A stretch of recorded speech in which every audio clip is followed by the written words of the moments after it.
My name is John D'Alessandro. I'm the high school special education teacher here at Eagle Ridge Academy. I want to thank you all for coming, and if you're still hungry, there's pizza on the back table. Otherwise, I have to take it home, and by looking at me, you can tell that pizza and I get along very well. As a public charter school, we must and we do provide a full gamut of special education services to our students on IEPs with disabilities, and we also have 504 programs that Erica handles through a general education initiative. Next year, we've got a little bit of what we're going to look at like next year. Right now, we do have a director of special education, mandate by Minnesota Department of Education that we must have a special education director. We contract for that service through ISIS of Minnesota. We do have an on-site special education coordinator, a gentleman by the name of Mike Deschanel. He's with us this year and will continue on next year. We have 5 special education teachers this year. We're going through the model that you see up here with one special services teacher, more of a due process person. That's the one that handles the paperwork. I will not be volunteering for that job. But then we'll have 4 case managers.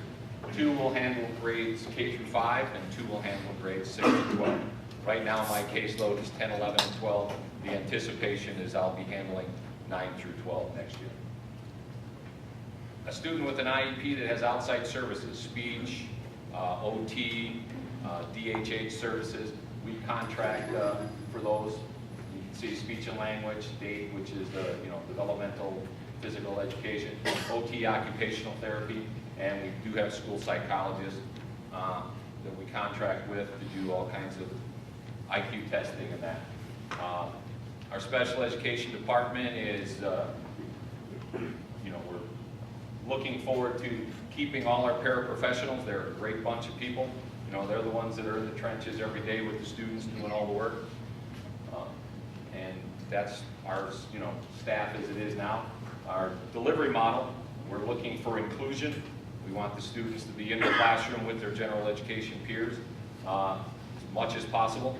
We're basically a federal setting level 1 facility, 1 and 2 at the most. Resource services, we have academic support, we do have executive functioning support, social skills support. The case managers are the ones that help the students with all the work that the teachers back there give them. We do modifications and accommodations.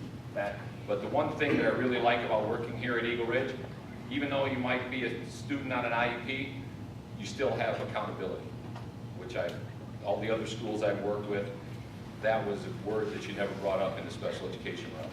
Here, students, even though you might be on an IEP, and you're going to get the modifications and accommodations that you need to be successful, you are still accountable.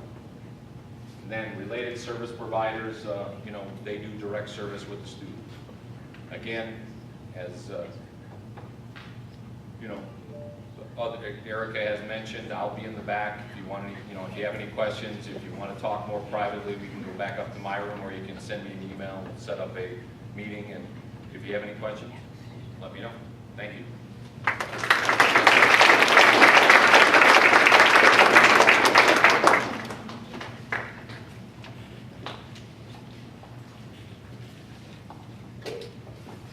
Hi, I'm Sandy Williams. I am one of the math teachers here.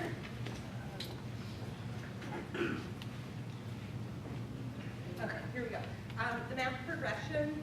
Next year we're adding a course of algebra, linears, and quadratics. This is a review of 8th grade algebra, so for students who didn't have algebra in 8th grade or were not successful in algebra in 8th grade, this would be for those students, and we start getting into quadratics and some of the algebra 2 material. Most students will go directly into geometry in 9th grade, algebra 2. That's my nice, easy slide. Then it can get more complicated. But after algebra 2, students can go on to pre-calculus and AP calculus. They can also go on to our functions class, which is,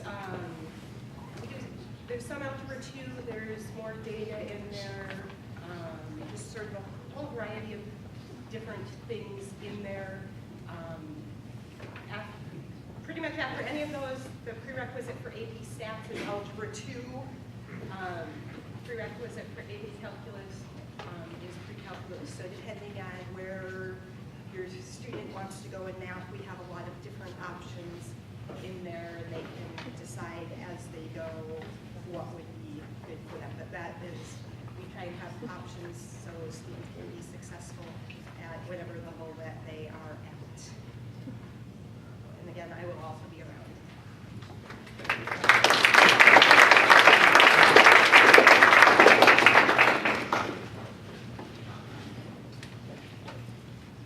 Hello, my name is Brian Meyer. I am one of 3 high school science teachers. Up here we have a sequence for what your students can expect for the science program. We are in the process of redesigning it, and this is what you would be looking at for your 4 years here. As Erica mentioned, chemistry is now required for all of our 9th graders.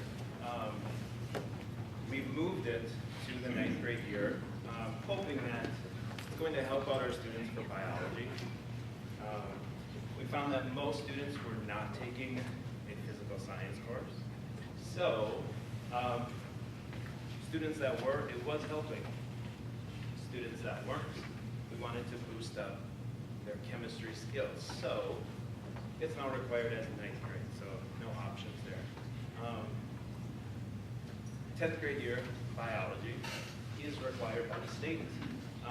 They have to complete chemistry first. Once they're into 10th grade year, they are able to take some electives as long as,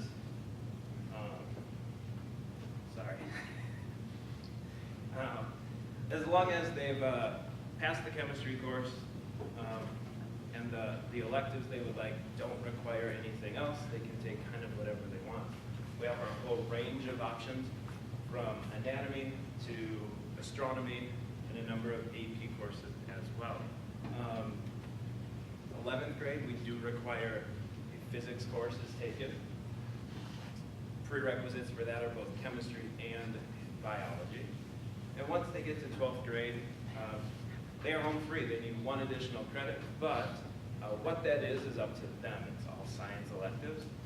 We're hoping that they take advantage of the AP courses, but any of our offerings are extremely rigorous, so they are going to get a great background on anything that they could possibly want.